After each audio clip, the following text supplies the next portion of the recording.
marinheiros de primeira viagem, sejam bem-vindos para o canal Viajando do Tempo. E hoje nós iremos falar sobre Revolta da Chibata. Em 22 de novembro de 1910, ocorreu um motim naval na cidade do Rio de Janeiro, por conta do descontentamento de alguns marinheiros em relação à má alimentação, aos castigos físicos e o salário baixo. Como sabemos, em 1888 foi abolida a escravidão no Brasil, certo? A famosa Lei Áurea, que comemoramos no dia 13 de maio. Mas na Marinha havia um decreto que permitia que os oficiais de patentes mais altas punissem os marinheiros com 25 chibatadas. Essas penalidades poderiam ser duas, que são caracterizadas em faltas leves e faltas graves. As faltas leves eram compostas por prisão na solitária, a pão e água, e as faltas mais graves eram compostas de 25 chibatadas.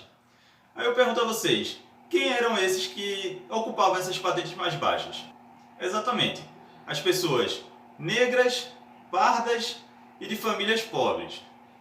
Além disso, com o contato que eles tinham com a marinha dos outros países mais desenvolvidos, não tinha como eles não notarem que as mesmas não adotavam mais esse tipo de punições em suas belonaves, que os marinheiros eram bem tratados, tinham uma boa alimentação e eram bem pagos nessa época. Mas a revolta maior começou quando um oficial decide punir um marinheiro chamado Marcelino Menezes, por ele ter sido visto entrando com 2 garrafas de cachaça dentro da embarcação.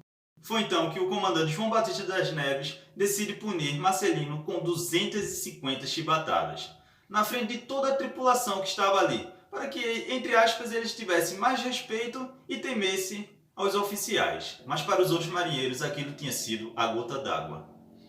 Naquela mesma noite, já na Baía de Guanabara, mais de 200 marinheiros se amotinaram no interior do encouraçado Minas Gerais e mataram 4 oficiais. Entre eles estava lá João Batista das Neves, o cara que praticamente matou com 250 chibatadas um marinheiro.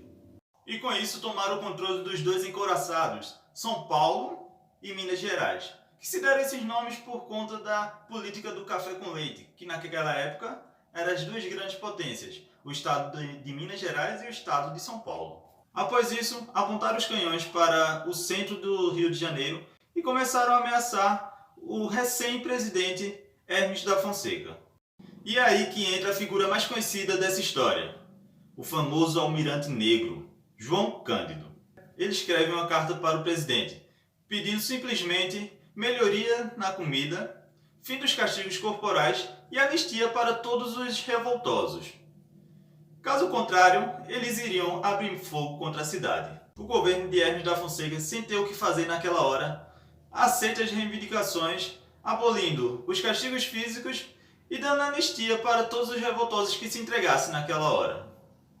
Até ali, parecia que tudo estava acabado. Mas no dia seguinte, o governo de Hermes da Fonseca muda o decreto, permitindo que a marinha expulsasse todos os rebeldes. Dias depois, ocorre mais uma rebelião, mas só que agora na Ilha das Cobras, sem nenhum vínculo com a Revolta da Chibata e com seus integrantes. O governo decreta a prisão de João Cândido e leva ele e mais 17 pessoas para serem presas na Ilha das Cobras, em uma cela pequena, sem ventilação e cheia de cal. Ao passar 3 dias, abrem a cela novamente.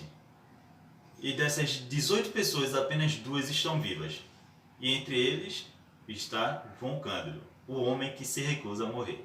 João Cândido dizia que viu espíritos de seus companheiros e escutava os gritos ainda. Foi então que levaram ele para o hospício, o famoso Hospital dos Alienados.